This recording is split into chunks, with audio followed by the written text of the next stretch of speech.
Bonjour, l'intelligence artificielle, c'est partout, tout le temps, On n'entend que ça. soit c'est la plus grande révolution de l'humanité, soit c'est la fin du monde. On a l'impression qu'il n'y a pas de juste milieu. C'est très polarisé. Et si en fait on se trompait complètement de débat? Si la vraie question, c'était pas de savoir si l'IA est bonne ou mauvaise, mais de réaliser qu'on a déjà vécu ça Plusieurs fois même. des dizaines de fois. C'est le point de départ d'un article vraiment passionnant qu'on a sous les yeux, signé du linguiste et sociologue Pierre Fraser. Et le titre est assez provocateur. IA, Europe et droits fondamentaux en péril. Et sa proposition, c'est de nous faire prendre un énorme recul. Il nous dit « Regardez l'histoire ». Mhm. L'IA n'est que le dernier chapitre d'une très très longue saga. Alors aujourd'hui, on va utiliser ce parallèle avec le passé pour voir si on peut y voir un peu plus clair et surtout comprendre pourquoi nos lois semblent toujours avoir un train de retard. Et c'est une perspective, je trouve, vraiment rafraîchissante. Ça nous sort un peu de l'urgence, de l'émotion du moment. C'est ça. L'article de Fraser nous rappelle que ce cocktail d'enthousiasme démesuré et de peur panique face à une nouvelle technologie, c'est un classique. On retrouve ça à chaque grande rupture, au moins depuis la révolution industrielle. La machine à vapeur, l'électricité. Exactement. La machine à vapeur allait détruire le travail, l'électricité allait nous électrocuter dans nos lits, le téléphone. Allez anéantir la vie privée. Le scénario se répète, et comprendre ce cycle, c'est peut-être la meilleure façon de naviguer dans la situation actuelle sans tomber ni dans l'angélisme ni dans la panique, quoi.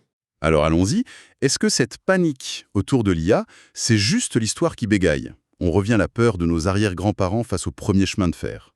C'est vraiment la première idée forte de l'article. Oui, ce parallèle. Il met l'IA à côté de ces grandes révolutions.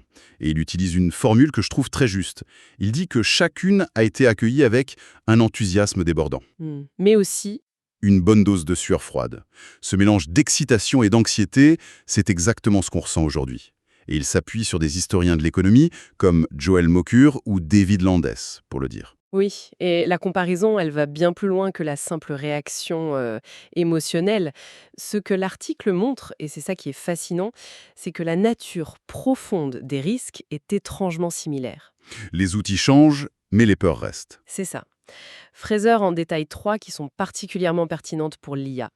D'abord, le risque d'amplifier les biais, les discriminations qui existent déjà dans notre société.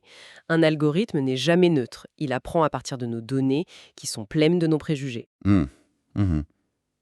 Ensuite, le risque pour la vie privée, qui atteint une échelle qu'on n'avait jamais imaginée. Et enfin, un risque plus subtil, celui de rendre l'accès à des services vitaux, un emploi, un prêt, le droit d'asile, beaucoup plus opaque.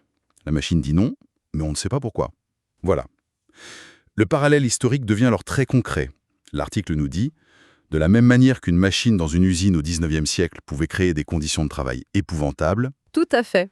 un algorithme aujourd'hui peut, de façon presque invisible, porter atteinte à la dignité et aux droits des gens. L'auteur fait d'ailleurs référence à des chercheuses comme Cathy O'Neill ou Virginia Eubanks. Cathy O'Neill et ses armes de destruction mathématique. L'expression est forte. Elle est très forte. Expliquons un peu ce que ça veut dire, parce que c'est un concept vraiment clé. Une arme de destruction mathématique, selon elle, c'est un algorithme qui a trois caractéristiques. Il est opaque. On ne comprend pas sa logique. Exactement. Il opère à grande échelle, donc il touche des millions de personnes, et il est destructeur. Il cause des dommages réels, souvent en renforçant des inégalités. Un exemple ? Un algorithme de recrutement qui apprend sur les données des 10 dernières années. Il en conclut que le bon candidat, c'est un homme blanc de 30 ans. Et du coup, il va systématiquement écarter les autres profils. C'est une arme de destruction mathématique. Le métier à tisser a changé, mais la question de son impact sur l'humain, elle, reste la même. D'accord, donc le problème n'est pas nouveau dans sa nature, mais alors pourquoi est-ce qu'on a cette impression d'être complètement dépassé ? Comme si on n'avait rien appris. C'est ça. Et ça nous amène au cœur du sujet, la régulation, ou plutôt son quasi-échec. Fraser a une phrase dans son article qui m'a vraiment marquée. Il écrit « La technique avance plus vite que notre sagesse collective ». Ça résume tout. On est dans un TGV et on essaye de construire les rails juste quelques mètres devant. C'est une course perdue d'avance. Il mentionne d'ailleurs que l'Agence européenne des droits fondamentaux, la FRA, a tiré la sonnette d'alarme. Oui, et l'article tente d'expliquer pourquoi l'Europe, qui se veut championne de la régulation, est autant à la traîne. Il pointe du doigt une tendance très bureaucratique, le report. On repousse à plus tard. Voilà. La Commission européenne, par exemple, a décidé de reporter la supervision des systèmes d'IA jugés à haut risque. L'analyse de Fraser, c'est qu'on a cette habitude d'attendre patiemment que des normes parfaitement claires apparaissent. Comme si le temps allait tout régler. C'est un peu ça. Comme si on concevait les plans du camion de pompiers pendant que la maison brûle déjà. On attend le plan parfait, mais pendant ce temps, les dégâts s'accumulent. Et l'incendie se propage.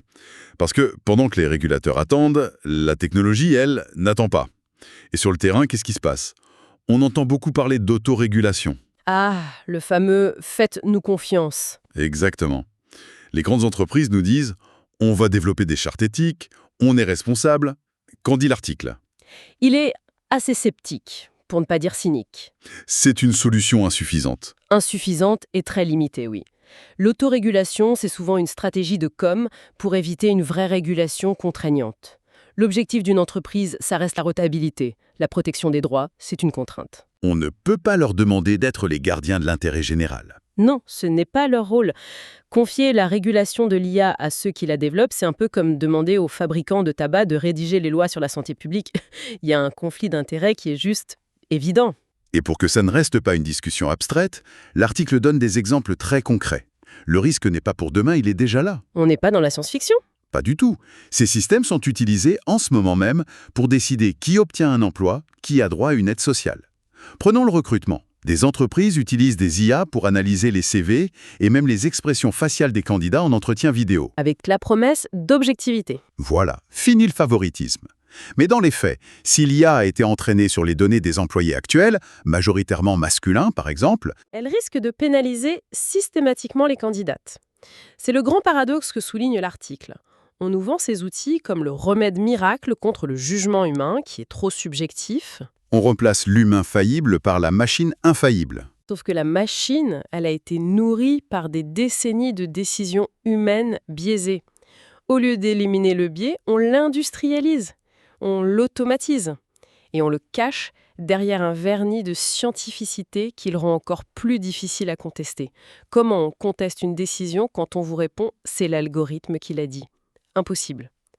Le risque, pour citer une autre image du texte, c'est que ces systèmes se prennent les circuits dans les droits fondamentaux des citoyens. Bon, si on résume, le problème est ancien, les risques sont immédiats et la régulation est à la traîne. On a l'impression d'être dans une impasse. Et c'est là que l'article devient vraiment profond. Il nous dit, peut-être qu'on n'a pas compris la nature de ce qu'on essaie de contrôler. Et pour ça, il nous propose un pas de côté, avec deux penseurs, Jacques Ellul et Umberto Eco. Et ce détour par la philosophie est essentiel, il change complètement la perspective. On quitte le comment réguler pour se demander, mais à quoi avons-nous affaire au juste? Commençons par Jacques Ellul. Pour ceux qui le connaissent peu, c'est un penseur qui a consacré sa vie à analyser ce qu'il appelle la technique, avec un grand T. Oui. L'article explique son concept de technique autonome. Appliqué à l'IA, ça donne le vertige. L'idée, c'est que l'IA n'est pas un simple outil neutre qu'on contrôle, comme un marteau. C'est un système qui se développe selon sa propre logique interne. Une logique unique. Oui, La recherche de l'efficacité maximale. exactement. Et cette logique est totalement indifférente à nos valeurs, à notre morale.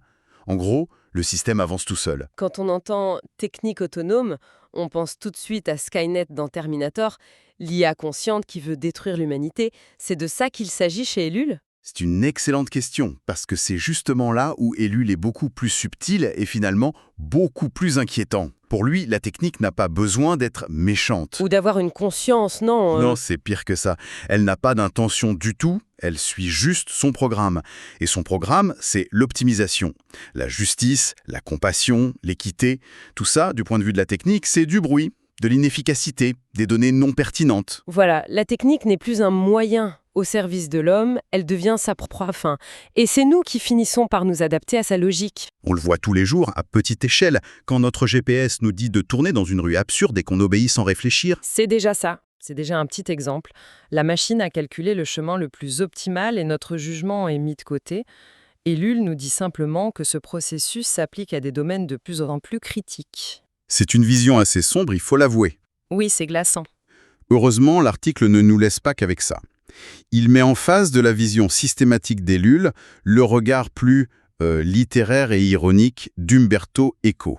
L'écrivain italien, Pour Eco, le spectacle de l'IA qui juge les humains, c'est une sorte de grande pièce de théâtre absurde. Il y a une tension dramatique entre nos vies, chaotiques, pleines d'émotions. Et les verdicts froids, nets de la machine. C'est ça. L'article utilise une très belle image pour résumer Ecospi. Il dit que la machine semble écrire notre destinée avec un petit sourire ironique, comme si elle savourait notre perplexité. J'adore cette image du sourire ironique. Elle capture parfaitement le malaise de notre époque. On est à la fois fasciné par la puissance de notre création Et complètement désemparé face à elle. Oui. La vision d'Eco est géniale parce qu'elle met le doigt sur l'absurdité de la situation. On a construit une sorte de dieu artificiel, un oracle mathématique, et maintenant on se présente devant lui, angoissé, en attendant son verdict sur nos vies. C'est à la fois tragique et comique.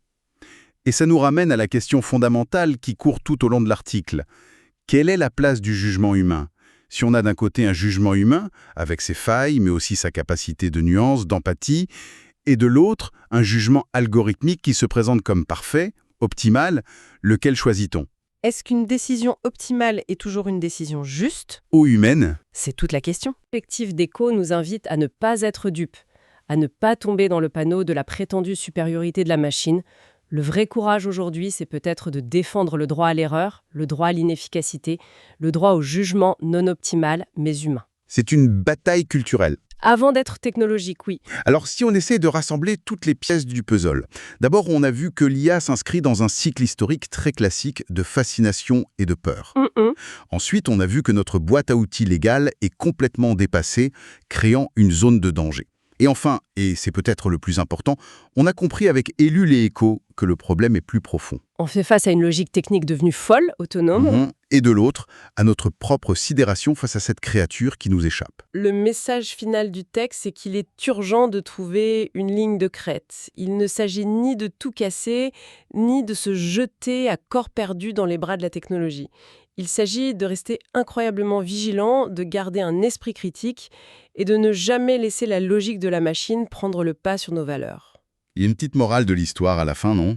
Oui, que je trouve parfaite. L'auteur écrit « Si l'histoire nous apprend quelque chose, c'est que l'optimisme technologique ne dispense jamais de vigilance, ni d'un sourire légèrement sarcastique.